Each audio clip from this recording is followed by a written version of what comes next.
Sholat ini amal yang paling besar. Perintah yang pertama kali diberikan adalah perintah sholat. 11 tahun Rasulullah SAW berada di kota Makkah, tiada perintah-perintah.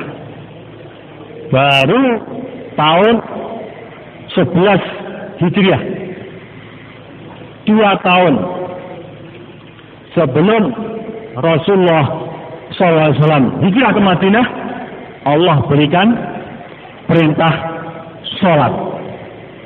Dan perintah sholatnya adalah perintah yang paling besar.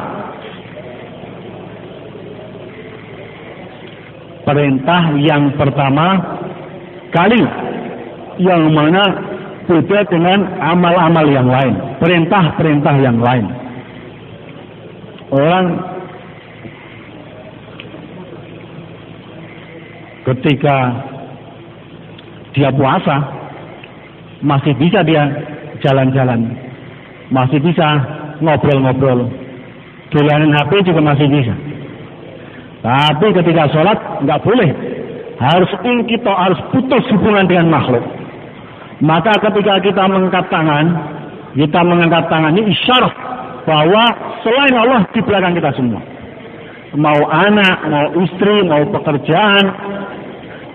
pekerjaan apapun itu di belakang kita dengan isyarat Allah Akbar, tangan diangkat, kita sudah iqbal, menghadap kepada Allah. Urusan yang lain sudah terputus seharusnya. Dalam kitab Fadhil Amal diceritakan sahabat Abdullah bin Zubair radhiyallahu anhu, beliau sedang sholat, ada kebakaran atap masjid, atap rumah jatuh, tembok rumah jatuh.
Masukkan kulkas, airnya tetap cair, berarti ada sesuatu dalam kulkasnya.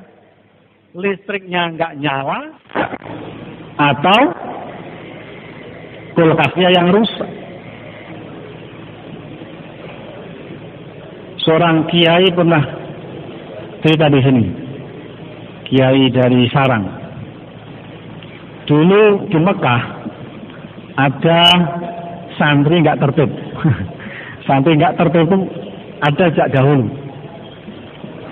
Pulang dari ngaji ketemu perempuan, mungkin bercadar juga, tapi kan masih nampak matanya, cantik kurang lebih begitu. Perempuan ini pulang ke rumahnya, dikejar sama santri ini. Rumah dikunci, dia melompat tembok.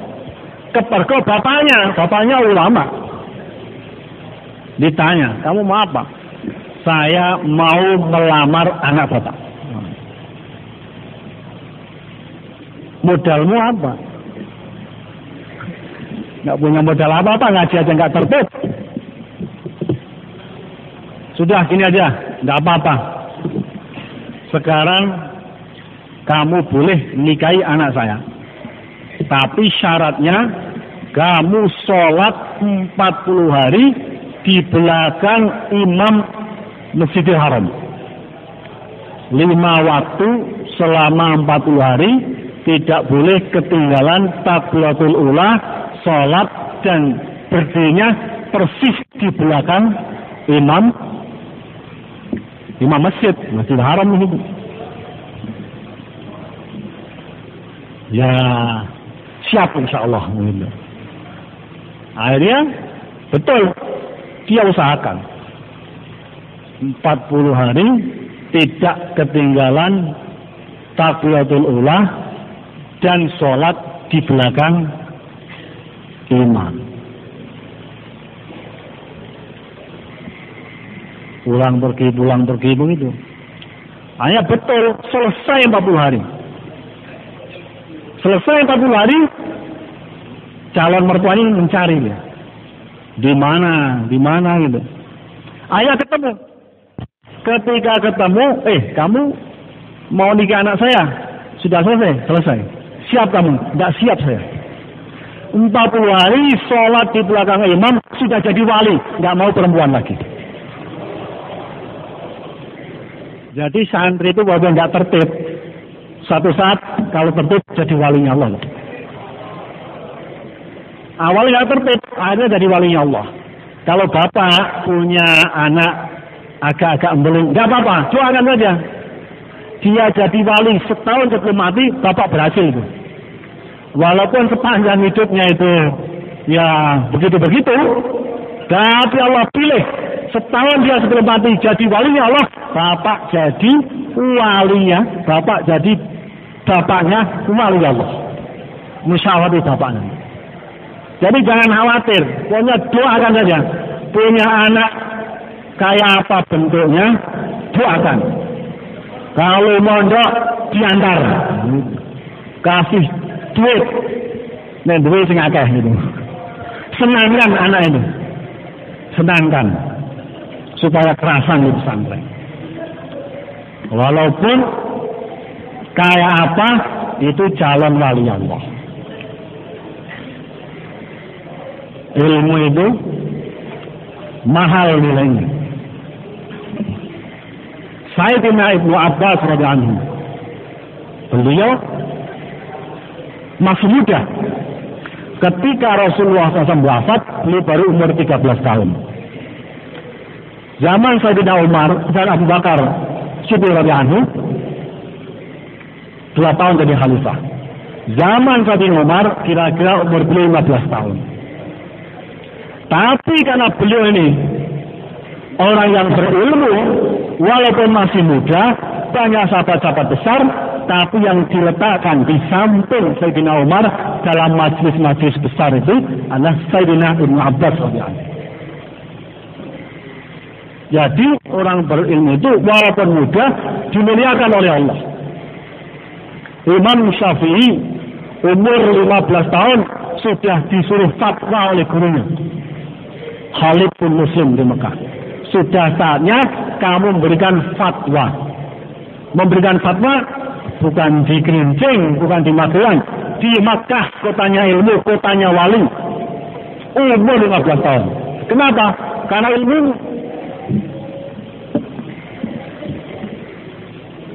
Maka hantar anak kita untuk belajar, ngapalkan Al-Quran, belajar ilmu.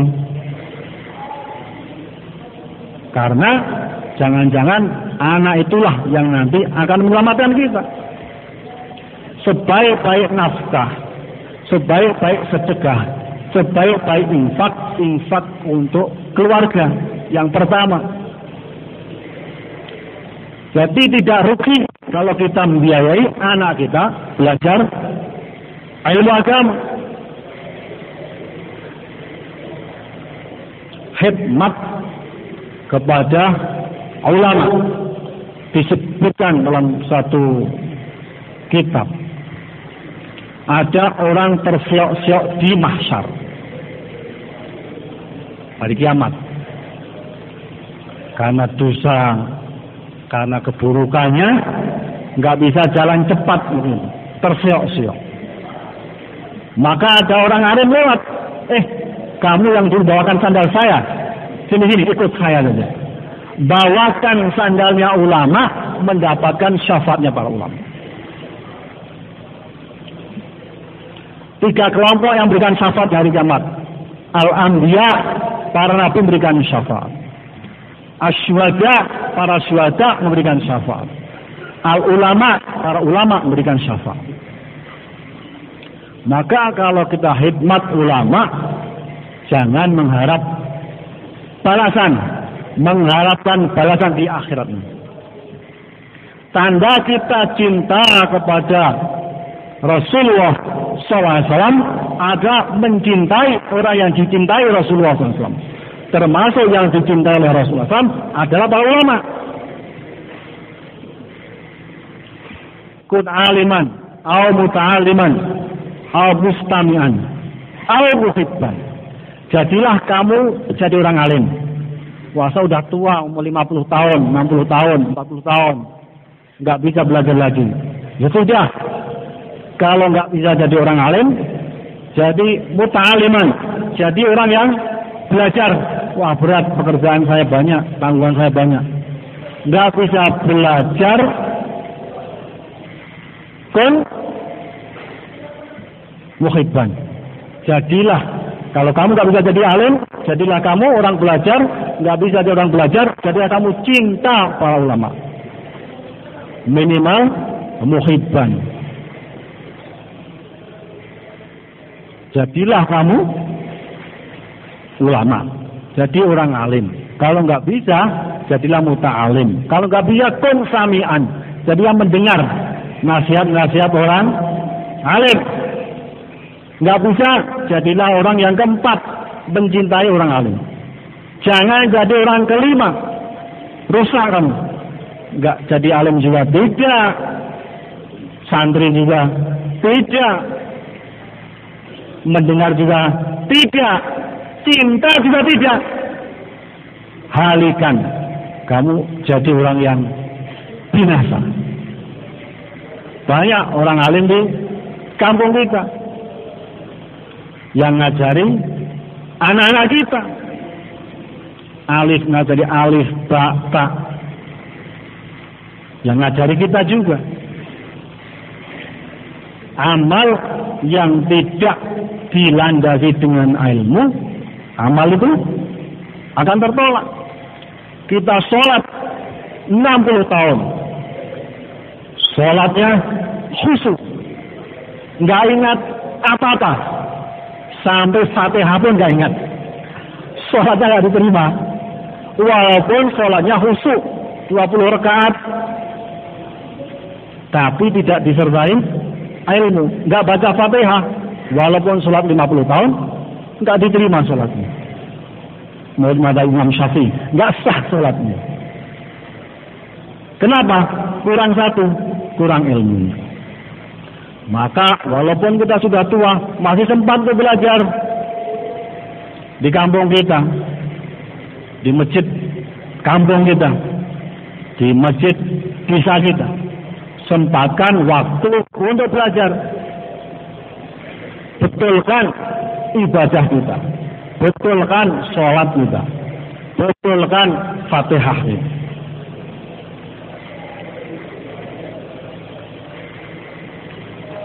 Sahabat radhiyallahu ajma'in, mereka juga sudah tua-tua belajar juga. Ada sahabat namanya Hakim bin Hizam, masuk Islam umur 60 tahun, hidup lagi 60 tahun, masih belajar juga. Abu Bakar Siddiq radhiyallahu 3 tahun lebih muda dari Rasulullah SAW, belajar juga. Semua sahabat ini orang yang ahli belajar juga, ahli ilmu juga. Maka perlu kita ini meluangkan waktu seberapapun. orang ini dikatakan kalau orang ini sering sakit, nanti lama-lama jadi setengah dokter. Sakit ini tahu obatnya. Nggak pernah sakit ya? Sakit ini tahu obatnya. Sakit ini tahu obatnya. Orang yang sering sakit itu dia setengah dokter. Kemudian juga kalau orang ini sering belajar, dengan belajar duduk di majelis ilmu, duduk di majelis ilmu, nanti jadi setengah ulama. Oh ini apa nih masalah ini? Tahu dia. Saya pernah dengar di sana seperti ini penyelesaiannya. Seperti ini hukumnya. Seperti ini hukumnya. Jadi setengah ulama. Nah, minimal untuk diri sendiri selesai masalahnya. Kalau di Pakistan itu setelah ta'lim fadhil amal gitu, imamnya itu biasanya membacakan satu kitab fikih, dibacakan satu masalah. Misalnya ini di sana kentut membatalkan wudu, misalnya gitu. Kalau mau sholat harus wudu lagi. Sederhana, satu masalah. Itu kan ringan, bisa dihafal, bisa diangat. Itu kalau setiap selesai sholat sekali, berarti dalam sehari dapat ilmu 5 masalah. Nah kalau kita ini dalam setahun, 365 hari kali 5 sudah hafal 1000 masail, 1000 masalah. Bukan alim kita, tapi kita tahu 1000 masalah yang terkait dengan ibadah kita, dengan kehidupan kita sehari-hari. Maka waktu ini kan sangat mahal nilainya. Allah berikan waktu ini nilainya sangat mahal. Kalau modal kita hidup di akhirat, ya waktu kita di dunia ini. 1 menit di dunia ini harus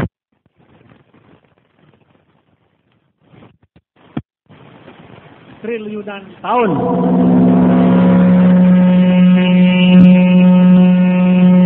Di akhirat.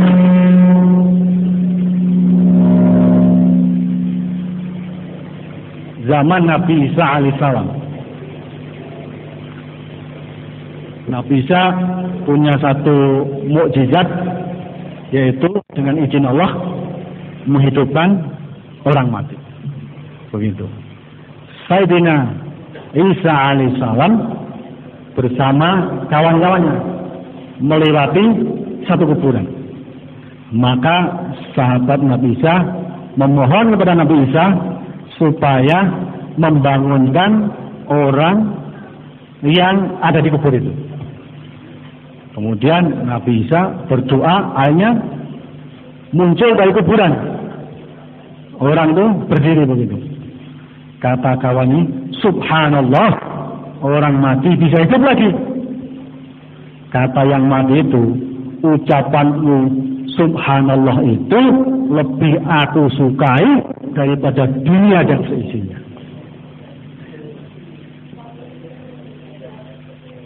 Berapa nilainya?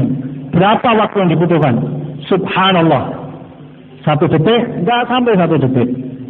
Tapi nilainya lebih baik daripada dunia dan seisinya. Dan kita setiap waktu bisa mengucapkan itu. Setiap detik bisa mengucapkan itu. Sehingga diceritakan dalam fadhil amal itu seorang syekh yang mengatakan, saya kalau makan tepung itu saya nggak mau saya masak, langsung saya campur air, saya telan. Kenapa? Karena kalau saya harus mengunyah roti itu bisa saya gunakan untuk membaca tasbihat selama 70 kali. Orang yang tahu nilainya waktu seperti itu. Kita karena nggak tahu nilainya waktu, status story orang aja kita buka, yang nggak ada faedahnya, yang nggak ada manfaatnya. malam-malam masih sempat nyetel pertandingan sepak bola. Malam-malam itu jam 3 malam. Padahal waktu itu Allah mengatakan, siapa mau istighfar, saya ampuni. Siapa mau minta, saya kasih. Siapa punya hajat, saya kasih, kabulkan hajat. Tapi kita sibuk karena nilai waktu belum masuk dalam hati otak kita. Kalau orang itu tahu nilainya waktu, dia bisa menggunakan waktu dengan betul, akan jadi walinya Allah. Para ulama di India, Maulana Zakaria rahmatullah alaih, Maulana Ashraf Ali Tanwi rahmatullah alaih, Maulana Khalil Ahmad Sahanuri rahmatullah alaih, mereka ini orang-orang yang memang betul-betul menjaga waktunya. Syekh Zakaria rahmatullah alaih yang pengarang Fadhul Amal itu, tiap Ramadan selesai hatam satu Al-Quran, itu masih masih sempat juga iktikaf dengan kawan-kawannya, dengan murid-muridnya, masih sempat juga membuat majelis nasihat kepada murid-muridnya. Beliau kalau tidak nulis itu pusing kepalanya. Sehingga setiap hari, walaupun ada tamu besar, lu mohon izin 1,5 jam, 1/4 jam untuk meluangkan waktu nulis kitab supaya nggak pusing. Jadi memang orang-orang yang Allah berikan keberkahan waktu untuk mereka. Ketika kita ini betul-betul bisa menggunakan waktu kita, maka Allah akan berkahi waktu kita. Luangkan waktu untuk membaca Al-Quran 1 juz tiap hari. Kelihatannya waktu kita berkurang 1/2 jam. Kalau 2 juz kurang 2 jam, kurang 1 jam. 3 juz kurang 1,5 jam. Zahirnya seperti itu, tapi hakikatnya tidak.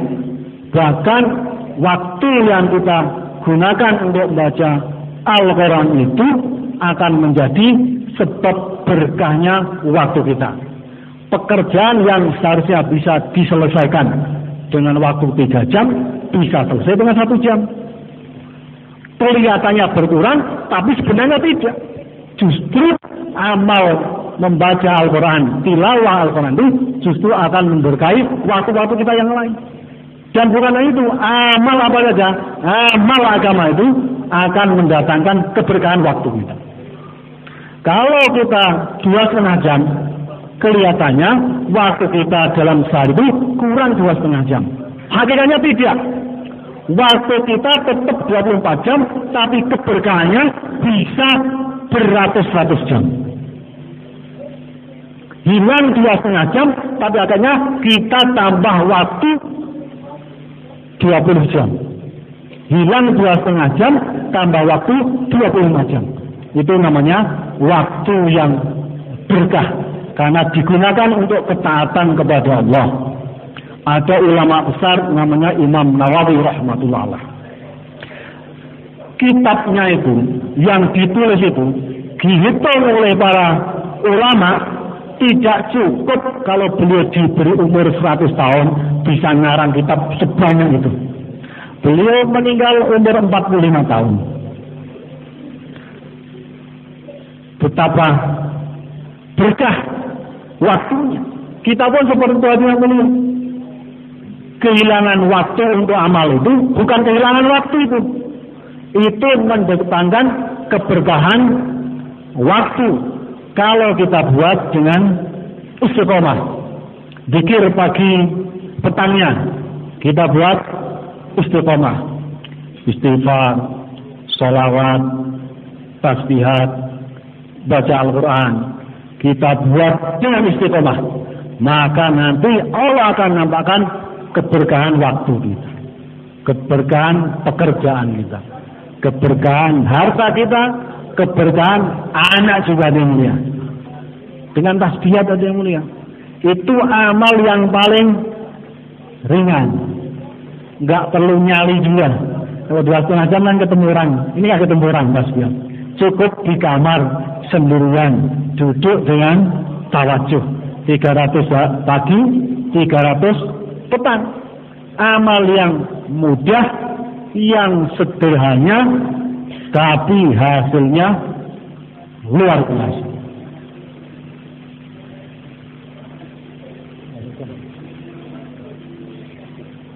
Kita luangkan waktu hadirin mulia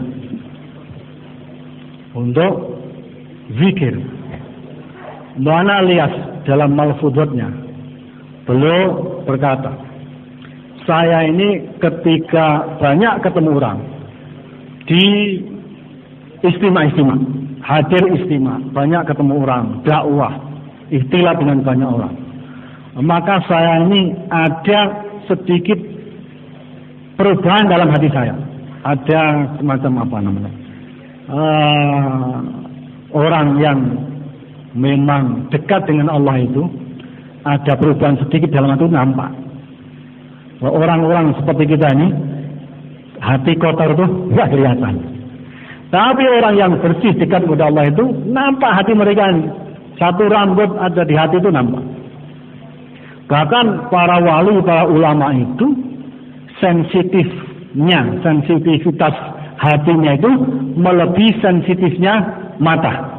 Mata ini kena debu kecil aja langsung terasa.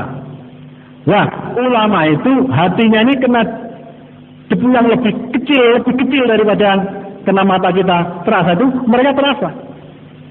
Kata beliau, untuk menghilangkan sesuatu yang dalam hati saya karena campur istilah dan berbagai macam orang itu, saya menyisihkan waktu barang 3 hari seminggu duduk bersama majlis zikir di Saharanpur, meluangkan waktu duduk dalam majlis zikir bersama para ahli zikir. Maka pentingkan nih zikir ini, pentingkan zikir, dan Masya telah memberikan kemudahan untuk kita. Bukan suruh baca Yasin 100 kali, Yasin 1000 kali. Tidak, berikan yang mudah. Tasbihat, zikir pagi petang. Dan itu luar biasa dengan mulia. Masih berikan yang mudah-mudah untuk kita yang lemah-lemah ini. Tapi jangan cukup. Itu ada yang ditambahi. Kata Haji Sab, minimal sholawatnya 1000 kali. Haji Abdul Wahab, Pakistan, 1000 kali. Ada riwayat orang baca sholawat 1000 kali tiap hari, maka tidak akan mati sebelum berjumpa dengan Rasulullah SAW. Kata beliau. Ada hadisnya. Hadirin yang dirahmati Allah Subhanahu wa taala. Amal-amal yang kita kerjakan di dunia ini akan nampak hasilnya nanti di akhirat. Amal yang kita kerjakan itu perlu kita jaga supaya sampai di akhirat nanti. Karena ada orang buat amal tapi membawanya nggak betul sehingga tidak sampai di akhirat. Seperti orang bawa timba, bolong bawahnya, sampai di sana sudah tidak ada airnya. Orang bawa amal yang besar-besar tapi tidak bisa membawa ke akhirat, ya tidak bisa melihat hasilnya di akhirat. Maka penting kita jaga amal kita. Amal kalau kita tidak jaga, amal itu tetap amal. Tetap amal. Nggak bisa amal baik jadi amal buruk, nggak bisa. Amal itu tetap jadi amal. Sholat tetap jadi amal. Puasa tetap jadi amal. 40 hari tetap jadi amal. Tapi kalau kita tidak bisa membawa amal itu akan menjadi milik orang lain. Tetap amal, tapi bukan milik kita. Berarti rugi kita. Kita yang bersusah payah keluar 40 hari, pahalanya diambil orang yang tidak keluar 40 hari. Kenapa? Karena kita menghina orang, mencela orang, ghibah orang, bicarakan aib keburukan orang. Jadi saking pinternya syaitan itu, kadang-kadang kita itu amal buruk tapi tidak merasa itu amal buruk. Kalau orang amal buruk, tahu amal buruk, tobat. Tapi orang berbuat amal keburukan, mengucapkan ucapan keburukan, tapi dia tidak tahu itu keburukan, kan nggak tobat tuh. Nah, setan itu seperti itu. Orang ditanya, gimana Pak Fulan itu? Ya, Masya Allah, doakan saja. Kan bagus itu, ada Masya Allahnya, ada doakan saja. Kata Imam Ghazali, itu sebenarnya dibalik itu, berarti dia mengungkapkan kelemahan orang itu. Sudah membicarakan keburukan, pakai zikir juga, pakai Masya Allah juga. Kalau mau doa, doakan saja sendiri. Di tempat yang sepi, setelah sholat, ketika tahajud, doakan saja. Itu cara setan membungkus amal keburukan dengan amal kebaikan. Dan orang yang mengerjakan itu tidak merasa. Kalau orang tidak merasa itu keburukan, dia tidak akan pernah tobat. Maka hati-hati lisan kita ini, kata sabda Rasulullah, orang itu banyak terjungkal ke neraka karena lisannya tidak bisa menjaga lisannya. Dan kita ini kalau tidak bicara kebaikan, mesti akan bicara keburukan. Kalau kita ngobrol keduniaan, ya 10 menit, 20 menit masih bagus. Setelah itu pasti akan bicarakan keburukan orang lain. Maka biasakan kita ini bicara yang baik, falyakul khairan alias bicara yang baik. Kalau nggak bisa bicara yang baik, diam. Maka kita akan kumpul nih selama 3 hari 4 hari di sini, kita bicara kebaikan, bicarakan keagungan Allah, bicarakan kehebatan Allah. Kalau tidak bicara dunia. Kalau nggak bicara kebaikan, zikir kita, pegang tasbih, supaya ingat Imam Junaidi, siapa? Beliau pegang tasbih. Kata murid-muridnya, engkau ini sudah jadi walinya para wali, gurunya para wali, kok zikir masih pakai tasbih? Kata siapa? Junaid Al-Baghdadi tadi, Imam Junaid Al-Baghdadi mengatakan, saya tidak akan lupakan sesuatu yang mengantarkan saya sampai seperti ini. Nah, supaya ingat. Maka hadirin yang dirahmati Allah Ta'ala, jaga lisan kita, hati-hati menggunakan lisan kita.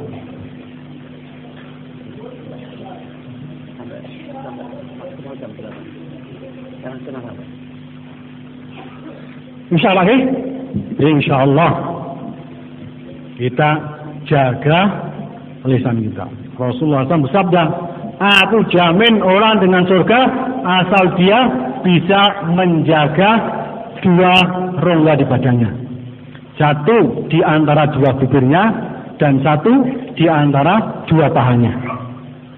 Ini Pak, 2 rongga yang kalau kita jaga, Rasulullah jamin kita dengan surga. Maka yang dirahmati Allah SWT, setiap amal akan dicatat.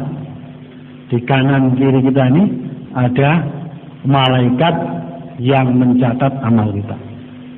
Maka usahakan kita latih dalam setiap waktu kita ingat apapun yang kita perbuat, apapun yang kita kerjakan, itu ada 2 malaikat yang akan mencatat, dan catatan itu nanti akan dinamakan kita di akhirat nanti. Selalu begitu, itu namanya zikir. Zikir bukan hanya subhanallah walhamdulillah, itu zikir, tapi ini juga zikir, merasa kita ini selalu diawasi oleh Allah, merasa kita ini selalu didampingi oleh 2 malaikat yang senantiasa mencatat amal baik dan amal buruk kita.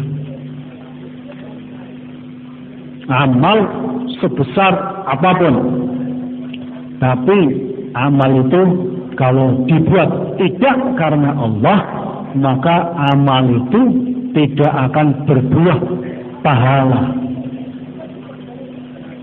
Suatu ketika Sayyidina Abu Hurairah radhiyallahu anhu mau menyampaikan hadis, pingsan. Mau menyampaikan hadis lagi, pingsan lagi. Sampai 3 kali pingsan. Itu taklimnya sahabat seperti itu, Pak. Sangat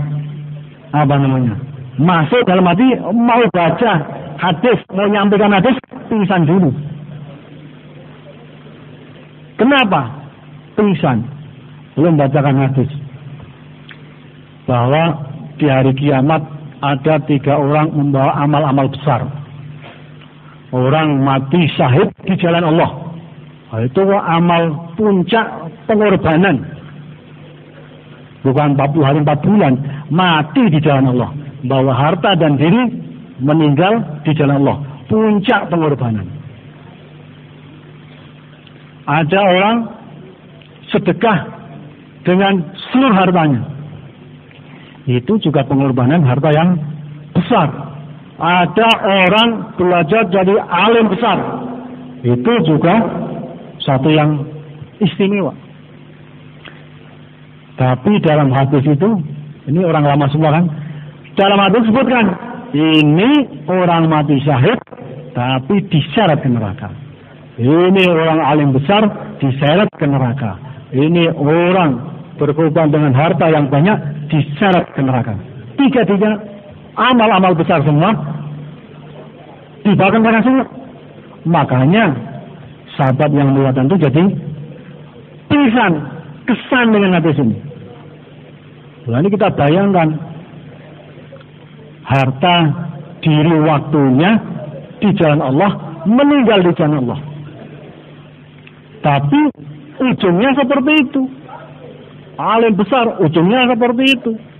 Sahih, orang dermawan, ujungnya seperti itu. Kenapa? Oh, kamu belajar supaya dikatakan alim. Kamu mati syahid supaya dikatakan ahli korban, pemberani.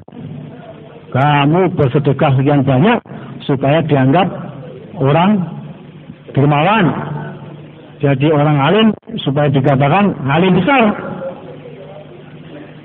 Jadi amal bukan sekedar amal Pak yang diinginkan itu, tapi amal yang disertai dengan sifat amal. Amal disertai dengan keikhlasan. Amal itu sedikit tapi ikhlas itu bisa jadi asbab hidayah. Ada orang dalam hadis disebutkan, ada orang mau sedekah di malam hari. Nggak tahu di malam hari dia kasih sedekah, ternyata yang dikasih sedekah pencuri. Hari kedua kasih sedekah, yang dikasih sedekah pelacur. Hari yang ketiga kasih sedekah, keliru, yang dikasih sedekah orang kaya. Orang kaya, pelacur, pencuri. Akhirnya hari yang ketiga ada bisikan dari langit. Itu orang yang kamu kasih sedekah itu pencuri, akhirnya dia jadi taubat. Orang pelacur yang kamu kasih sedekah jadi taubat. Orang kaya yang kamu kasih sedekah jadi bertobat. Jadi karena keikhlasan tadi menyebabkan orang dapat hidayah. Amal yang dibuat dengan ikhlas mendatangkan hidayah. Jadi jangan hitung ini amal sedikit, ini amal besar, ini amal kecil. Bukan. Lihat keikhlasan. Ulama-ulama dahulu, Imam Syafi'i tidak punya percetakan, tidak punya perusahaan, tidak punya karyawan, tapi karena keikhlasannya, kitab karya beliau sudah 1300 tahun masih dibaca orang sampai saat ini. Masih diamalkan orang saat ini, masih dipelajari orang sampai saat ini. Kenapa? Karena keikhlasannya. Belum mengatakan saya ingin seandainya kitab fikih saya ini, pendapat fikih saya ini tidak dinisbatkan kepada saya, tapi dinisbatkan kepada orang lain. Karena keikhlasannya berkah sampai sekarang. Jadi amal ini kalau ikhlas mendatangkan keberkahan dan bisa jadi asbab hidayah orang lain. Zaman dahulu di India ada namanya Syekh Ahmad Asir Hindi, Mujaddid Al-Fasani, sekitar ya tahun 1000 Hijriah. Mujaddid Al-Fasani, Imam Rabbani namanya, dikenal juga. Beliau dipenjara oleh pemerintah karena pemerintah saat itu Raja Akbar namanya, dia ini menggabungkan beberapa agama jadi satu. Jadi agama Islam, agama Hindu, agama Sikh itu dijadikan satu. Dipaksa rakyatnya untuk mengamalkan agama itu. Namanya dini ilahi. Dini ilahi. Ada dalam Malhudat Mengilyas. Dini ilahi. Itu Raja Akbar perintahkan rakyat beragama itu sujud kepada matahari, sujud kepada raja. Beliau dimasukkan ke dalam penjara. Beliau pikir, ini saya di penjara, bagaimana caranya supaya umat ini selamat dari sang raja, selamat dari kekufuran dan kesyirikan itu. Beliau berpikir sendirian di dalam penjara. Beliau pikir kirim surat kepada ulama-ulama di berbagai daerah mengingatkan tentang kesesatan yang ada pada saat itu.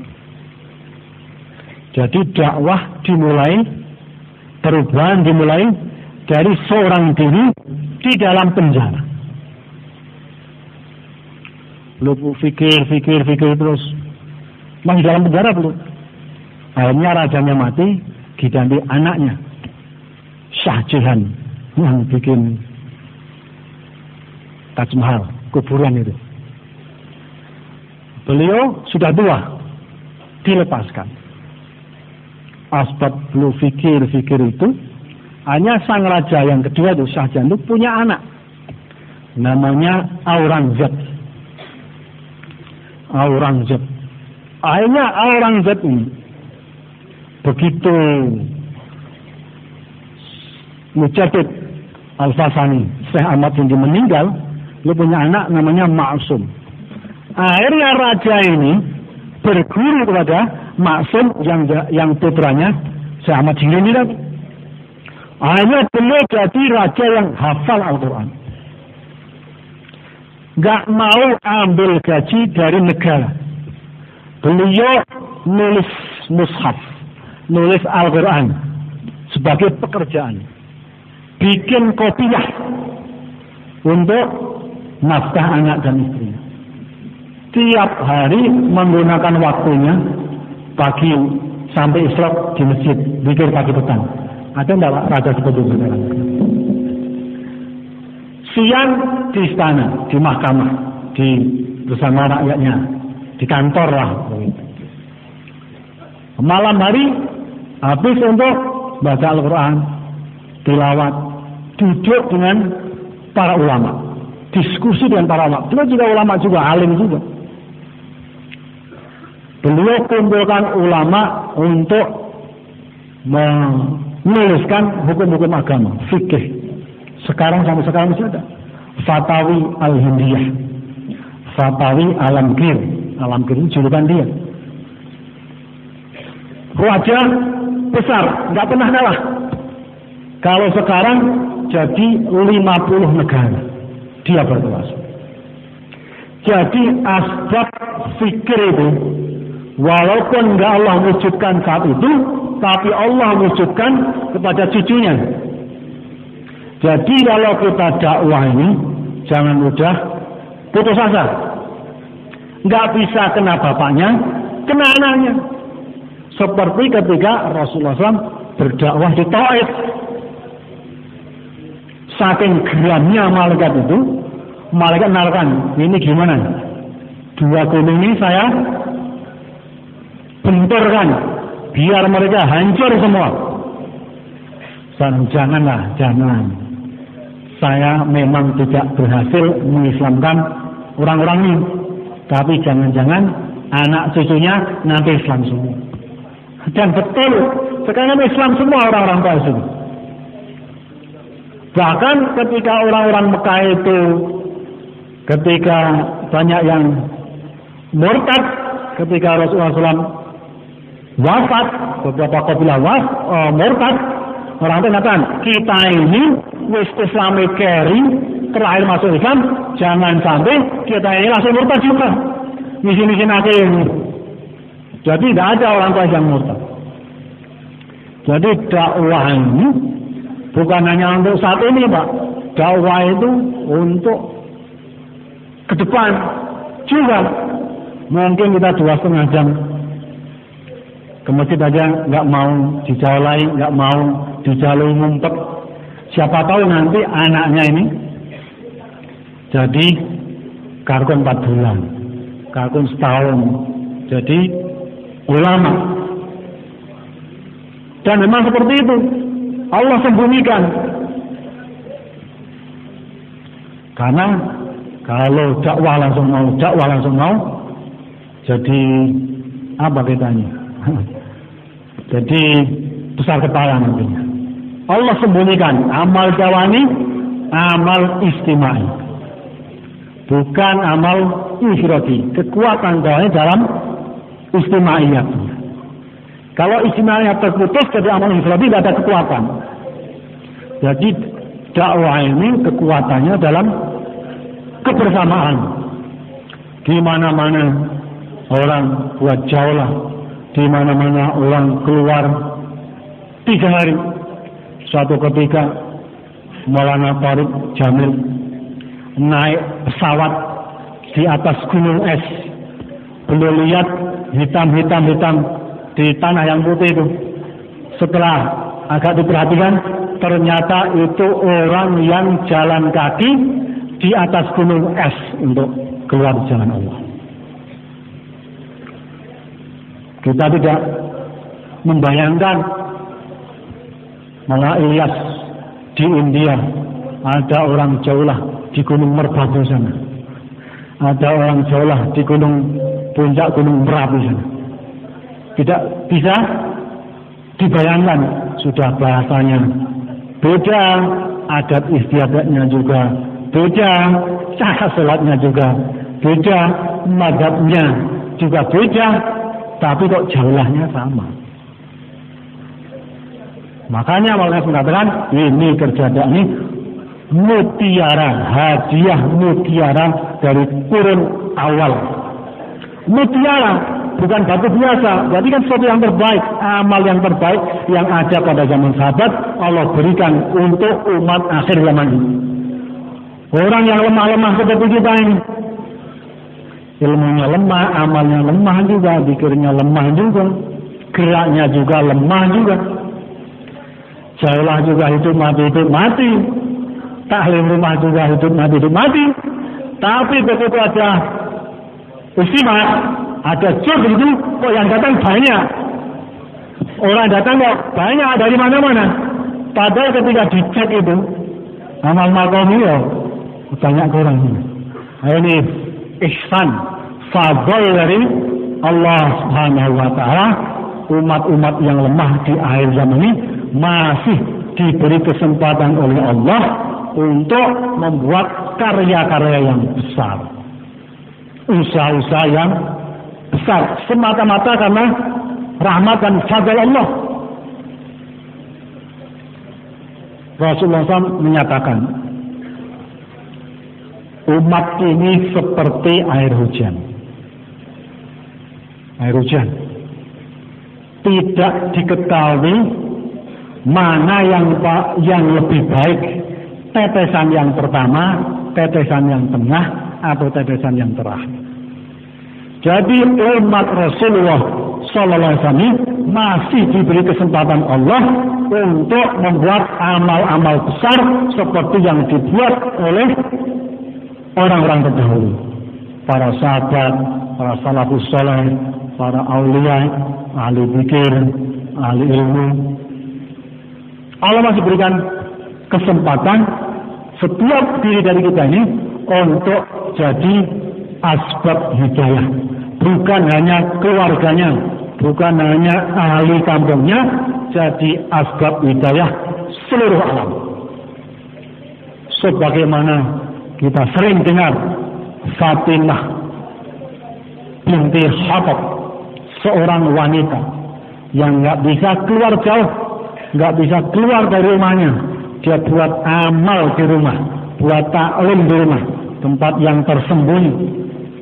Tapi dengan sebab pengorbanan beliau, dengan sebab amal beliau, Allah jadikan beliau asbab hidayah, sahabat yang layak jadi nabi. Sayyidina Umar bin Khattab Allah sabda Nabi, seandainya setelahku ada nabi, Umarlah nabinya. Jadi asbab hidayah orang yang dari segi rohaniyah layak dari nabi. Fatimah binti Khattab dan Sayyidina Umar itu jadi asbab hidayah ratusan juta orang. Mesir ini takluk zaman Sayyidina Umar lewat panglima perang Amr bin As radhiyallahu anhu. Dari dulu sampai sekarang pahalanya orang Mesir yang ada azharnya, ribuan ulamanya, ribuan ahli sufinya, ribuan dai-dainya itu pahalanya semua ngalir ke Sayyidina Umar. Sayyidina Umar pahala ngalir pada seorang perempuan yang bernama Fatimah binti Khattab. Itu baru Mesir. Belum Palestina, Syam, Yordania sekarang, Syria. Itu juga zaman Sayyidina Umar radhiyallahu anhu. Belum di wilayah Persia, ada Irak, ada Iran, ada Kurdi, dan sebelah sana lagi ratusan juta orang masuk Islam. Bahkan sampai sekarang berapa miliar orang dari zaman dulu sampai sekarang. Itu pahala semua ngalir ke Sayyidina Umar, ngalir ke Fatimah binti Khattab radhiyallahu anha yang didik di rumah. Jadi kita, istri kita, anak kita, kalau hidupkan amal di rumah, Allah akan jadikan asbab hidayah. Kita tahu atau kita tidak tahu, karena amal itu satu yang istimewa, yang Allah pasti akan berikan buah daripada amal itu, hasil daripada amal itu. Kalau taklim dulu yang dibuat itu mendatangkan hidayah, maka taklim yang kita buat sekarang pun bisa mendatangkan hidayah. Kalau keluarnya sahabat bisa menjadi asbab hidayah, maka keluarnya kita pun bisa jadi asbab hidayah. Bahkan Rasulullah SAW menyatakan, saya ingin bertemu dengan saudara-saudaraku. Kata sahabat, bukankah kami ini saudaramu? Oh bukan, engkau ini sahabat-sahabatku. Lalu siapa saudara-saudaramu? Orang di akhir zaman yang tidak pernah melihatku, tapi beriman kepadaku. Kita ini saudaranya yang ingin dijumpai Rasulullah Sallallahu Alaihi Wasallam. Toba liman ro'ani wa amanabi. Keberuntungan yang besar bagi orang yang melihatku kemudian beriman kepadaku. Keberuntungan 7 kali. Toba, summa toba, summa toba. Keberuntungan 7 kali. Liman amanabi walam yarani. Orang yang belum pernah melihat aku tapi beriman kepadaku. 7 kali lipat keberuntungannya. Jadi Allah tidak sia-siakan umat akhir zaman ini. Tetap diberi kesempatan, diberikan peninggalan untuk amal-amal yang besar seperti yang dibuat orang-orang terdahulu. Tinggal kita ini mau atau tidak. Tinggal kita sendiri.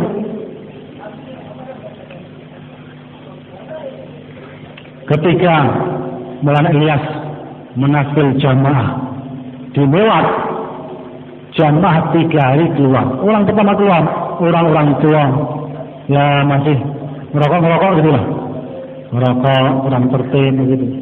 Tapi begitu gembiranya, Maulana Ilyas mengatakan, dengan sebab keluarnya kalian ini, sekarang bumi London telah berguncang. Tanah London di Inggris sana berguncang karena gerak jamaah 3 hari yang pertama. Allah beri kesempatan kita, tinggal kita mau atau tidak mau. Ini kita ini jangan lihat kemampuan kita. Kita lihat khazanah Allah. Kalau kita lihat khazanah Allah, keluar melihat khazanah Allah, iman kita akan meningkat. Iman kita akan melihat, kita akan melihat bagaimana pertolongan Allah kepada kita. Maulana Ilyas dalam Al-Qurannya menyatakan, orang yang menolong agamanya Allah kok tidak yakin, kok ragu, tidak dibantu Allah, kok dia tidak yakin Allah akan tolong, fasik hukumnya. Kata Maulana Ilyas, orang bantu Allah, bantu kerja Allah, bantu agama Allah, kok tidak yakin dengan janji Allah, tidak yakin dengan pertolongan Allah. Anak inggagoni abdi, saya menurut persangkaan hambaku kepada sangka baik kepada Allah, Allah akan berikan yang terbaik untuk itu. Maka setiap kita ini berpotensi untuk keluar waktu yang lama dan tempat yang jauh tanpa kecuali. Ada duit atau tidak ada duit, ada uang tidak ada uang, ada materi atau tidak materi, ada asbab tidak ada asbab. Karena orang mau keluar 3 hari juga yang menguatkan Allah, keluar 4 bulan juga yang menguatkan Allah, mau keluar setahun juga yang beri taufik Allah, keluar tempat yang dekat juga taufik Allah, tempat yang jauh juga taufik Allah. Tidak ada orang keluar karena kemampuannya sendiri. Artinya untuk keluar dekat dan jauh ini tinggal kita minta kepada Allah, pusat. Minta kepada Allah selesai masalah. Tiap malam Allah buat kesempatan. Siapa minta ampun, aku ampuni. Siapa punya hajat, aku selesaikan hajatnya. Siapa punya keperluan, aku selesaikan keperluannya. Tapi nampaknya kita ini belum semangat seperti ketika Andre di kantor bos. Yang janjikan makhluk, tapi kita yakin seperti satu yang pasti. Giliran yang janjikan Allah, kita lupa dan memberikan janji itu Allah pasti. Ya pasti nggak harus saat ini, nggak harus segera. Kalau kita mengetok pintu itu, pasti suatu saat akan dibuka. Ketok pintu, nggak dibuka. Ketok pintu, nggak dibuka. Ketok pintu, nggak dibuka. Kita ketok 40 kali, pasti akan terbuka. Ketok pintu langit, sekali, 2 kali, 3 kali, setahun, 2 tahun, 3 tahun, pasti Allah akan berikan. Allah akan berikan, pasti. Waktunya bukan terserah kita, waktunya terserah Allah. Caranya bukan terserah kita, caranya terserah Allah. Ketika Nabi Musa mendoakan supaya Fir'aun itu ditenggelamkan Allah, beliau berdoa 40 tahun baru dikabulkan. Itu Nabi loh, 40 tahun baru dikabulkan. Kalau kita doa itu nggak ada ruginya, asal doa kebaikan. Doa kebaikan nggak ada ruginya, dikabulkan sekarang, besok, lusa, setahun lagi, nggak ada masalah. Ya Allah, terimalah saya menjadi daim, menjadi pelanjut kerja kenabian. 2 hari sebelum kita mati dikabulkan. Rugi nggak Pak? Nggak rugi, untungnya.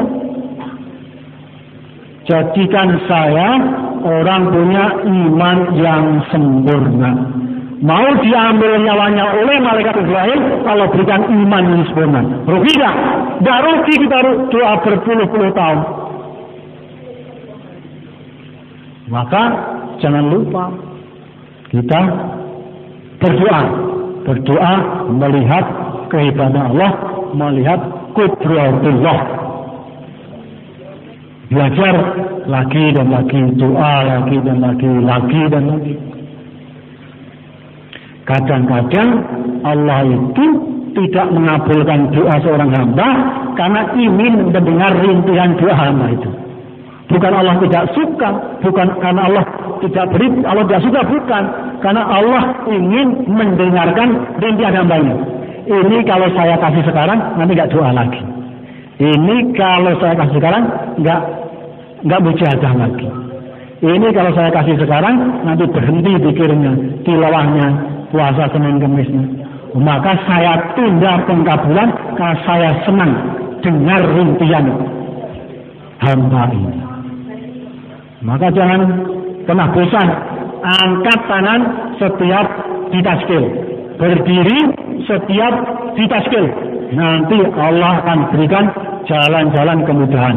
Nggak pernah ada orang yang rugi karena berkorban untuk agama dari zaman dulu sampai hari kiamat. Nggak ada orang yang bangkrut karena ngurusi agama. Nggak ada orang yang menyesal di akhirat karena menghabiskan waktu, harta, dirinya untuk agama. Nggak ada.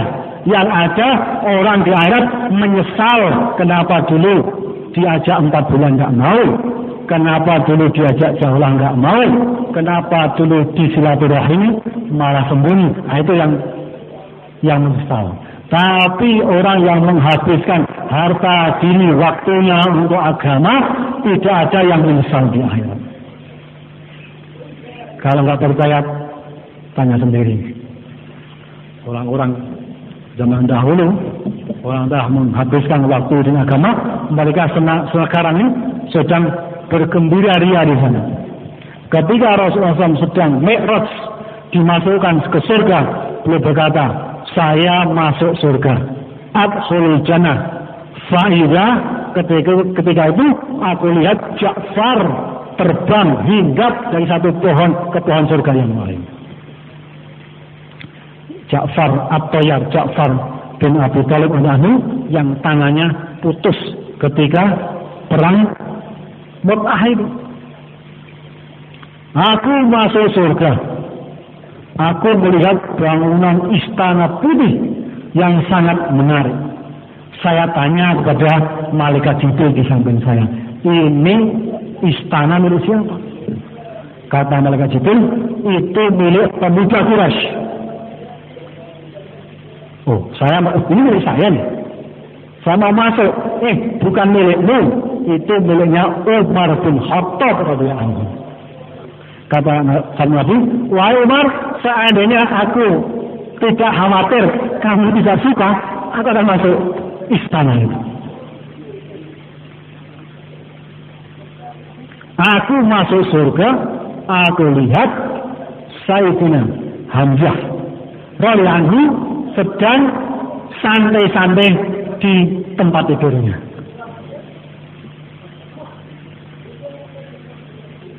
Itu orang-orang yang memberikan waktu, harta dirinya untuk agama. Maka hadirin yang mulia, kita belajar jangan melihat apa yang ada pada diri kita, tapi kita melihat khazanah Allah Subhanahu wa taala. Taskil pertama, kita keluar ke negeri jauh. Namanya kan negeri jauh, Pak, nggak mesti jauh, paling 9 jam, paling lama 12 jam, ada yang 20 jam. Sebentar saja itu, nggak lama itu. Sebutannya negeri jauh, tapi sebenarnya nggak terlalu jauh. Masih jauh langit sana, langit pertama, langit kedua. Moga Pak yang niat atau cash dari jujur ini yang pernah ke India, Pakistan, Bangladesh, silahkan untuk daftar ke negeri jauh. Silahkan Pak berdiri. Masya Allah, semoga Allah terima. Silahkan Pak, negeri jauh. Boleh. Silahkan catat Pak. Yang lain Pak, negeri jauh. Yang pernah ke India, Pakistan, Bangladesh 4 bulan, catatkan ke negeri jauh. Yang lain Pak silakan berdiri, catatkan nama. Yang ke ITB juga boleh, catatkan nama. India sekarang yang sisanya mudah Pakistan. Silakan Pak. Mudah-mudahan India nanti nggak lama lagi. Silakan Pak ke Pakistan.